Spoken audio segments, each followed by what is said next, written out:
So, for those of you who don't know me, I'm Andrew. I normalize my blood sugar from an A1C of 10 plus to 5.0.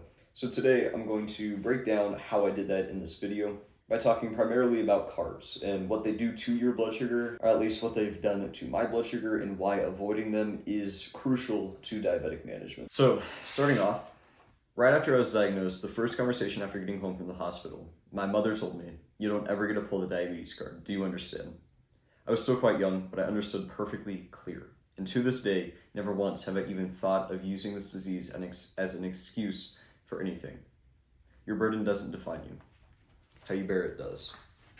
So, diabetes is a really, really tough disease. And I know for me personally, it crushed me. I remember I was only in the hospital for 3 days, which is pretty short for most diabetics.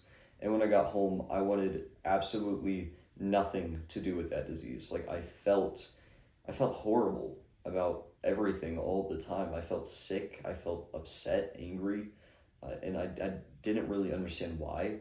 And of course now I do, but it's not like it's really better. It's just I understand now. Really, really tough disease. And I know for me personally, it crushed me. I remember I was only in the hospital for 3 days, which is pretty short for most diabetics.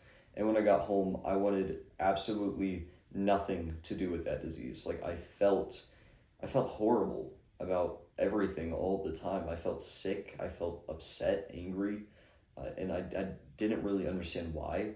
And of course now I do, but it's not like it's really better. It's just I understand now. But even back then, I understood that diabetes was no excuse and that my life would be harder because of the disease, but that doesn't actually matter. It's still something that I have to bear. It's something I have to go through. And I'd ask myself all the time, like, why did this happen to me? Why do I have to go through it? And the answer always was, it doesn't matter. You just have to. And that actually led me, after a long time, honestly, after way too long of a time, it led me to look into how to properly manage this disease because I knew what my endocrinologists were telling me just wasn't working. It wasn't right. And that led me down to Dr. Bernstein, to a low carb diet, to my current lifestyle. So, this fundamental presupposition that this disease doesn't actually change me, it just changes my burden. It doesn't change who I am, it changes how I carry myself throughout life. That that led me to the realization that I need to fix this and that it's my responsibility and that it does matter whether or not I do fix it. So I think that is a lesson that a lot of diabetics don't fully understand, is that this disease is hard and it doesn't matter. You still got to pick yourself up. You still got to keep going every single day, no matter what. And you have to do that to the best of your ability. And I see diabetics all the time who have an A1C of 7.8 and they don't care. They've given up. And I understand why they've given up. It's easier to give up than to try and fix that because it's a big monster that you have to tackle, and it'll take years and it'll be hard and you're gonna have to sacrifice, but that doesn't make it any less worth it. And that's something that diabetics don't fully understand most of the time. That's something I did not understand for years. All right. So that's why I'm making this video, to give the lesson without the scar that yes, it is worth it to lower your A1C more, to get it down to a normal range, that it is important, that it does matter, that this is your responsibility. With that out of the way, let's get into the second point. Fundamentally, managing diabetes means balancing the rise from food and the drop from insulin. That means the number one skill to manage diabetes would be to understand how and when food raises your blood sugar and how and when insulin drops your blood sugar. If you knew that, you would know how to balance the two. For a long time, I didn't fundamentally understand what was going on with diabetes. It was just one of those, I eat, I take insulin, and whatever. So let's break down a little bit better with a clearer realization of what diabetes is, what it means, and how to properly manage it. This is something that frankly took me a really long time to understand. So food plus insulin equals blood sugar.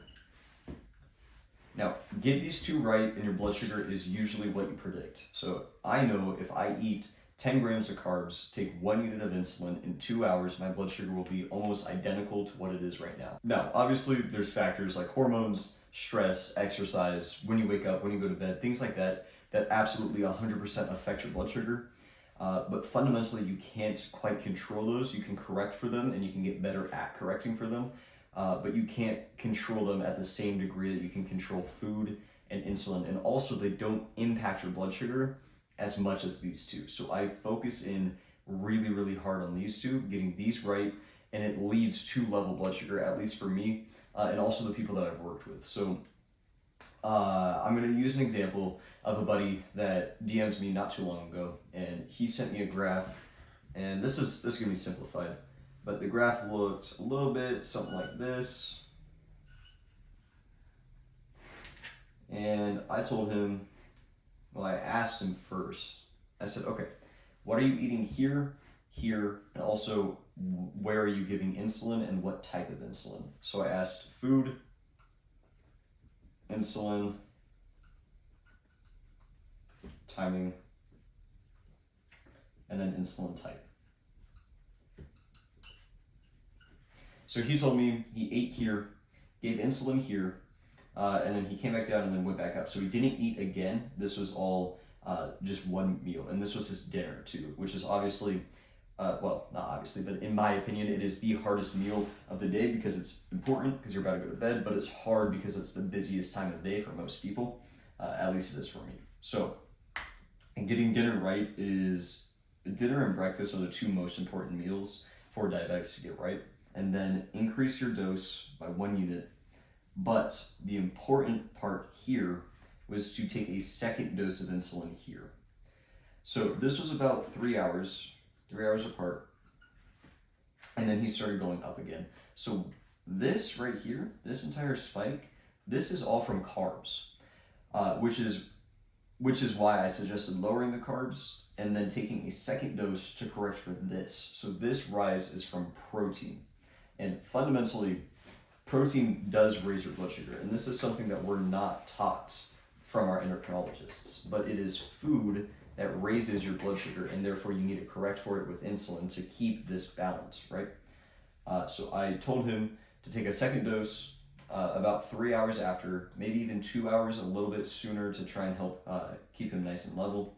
And then he did that, and the next day, right after dinner, he sent me a screenshot, and it said 2 words. It was, the graph looked like this.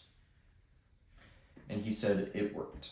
So take from that what you will, but that is a story showing just how important this frame of food and insulin equals blood sugar, how important that frame is. Like, by using this frame, you can understand your graphs. And once you understand them, you can correct them. And once you correct them, you can lower your A1C.